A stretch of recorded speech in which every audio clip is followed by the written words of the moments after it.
I'm not talking about religion. I'm not talking about religion. I'm talking about the spirituality, you know. And where did we lose it at? We lost the spirituality as we losing the language. You know, it coincides with both. So how do we capture that? I've been thinking, is it me that's missing something here? I'm not bringing it out.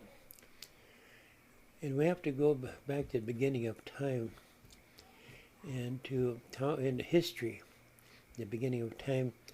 And the only history that we have that's authentic is the carving on the rocks. And each rock has a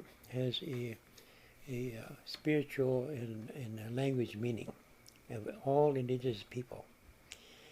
And how do I capture the interest where they can, you know, we can be back to what we used to be. And even in the Dakota language, we're losing the authority of the language. What, you know, old people, the authority of the language. We didn't have no law books or anything to go by, but we went by the language, by the old people. It's passed on for generations to generations. And somewhere we lost that. So I was trying to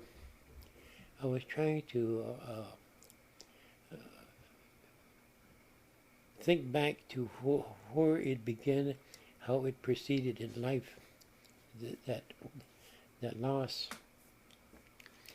And I made a statement. O'Connor said that Washichu Tawasta, but it took a white man came here and made everything square. In that square, there's going to be total confusion. So I was thinking about that. I've got all the treaties, most of the treaties I got here, and it has the same language in that treaty in that square piece of paper. They're all almost identical.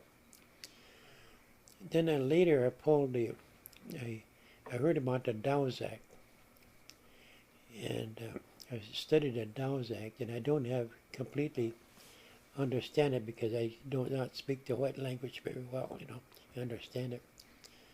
But when it came here on the reservation, my grandpa watched the settlers come here.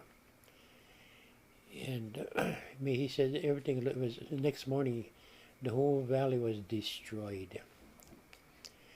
But how did that occur? It occurred during the Dawes Act, when all these settlers came in here and made everything square. In that process of that, the Christianity came with the Dawes Act on the reservation. So they set up, they divided the people up again at that time.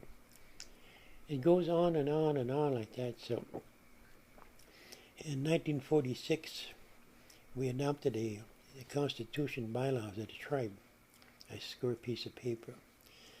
And then they divided it. In that Dawes Act, they put districts, again, divided up the people.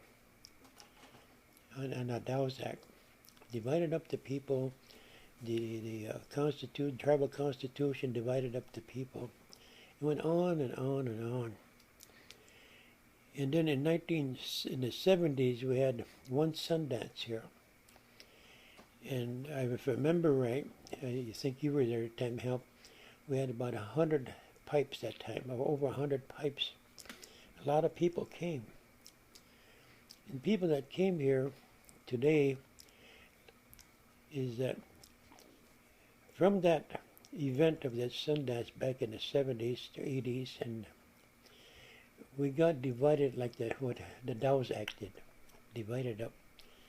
And so, again, it divided up the Indian people and their spirituality, not religion, but the spirituality. It divided all us up again. And this is where we're at today. We have about 6, 7 Sundances when we used to have one. And so, you know, I was thinking about that. And that's what we were told that's going to happen. And it happened. But how do we go back to be united again? Where did it start? How did it start? And this is what I'm looking into, you know. And in my view and understanding, goes back to the petroglyphs, the images that were put on there, especially that woman's image.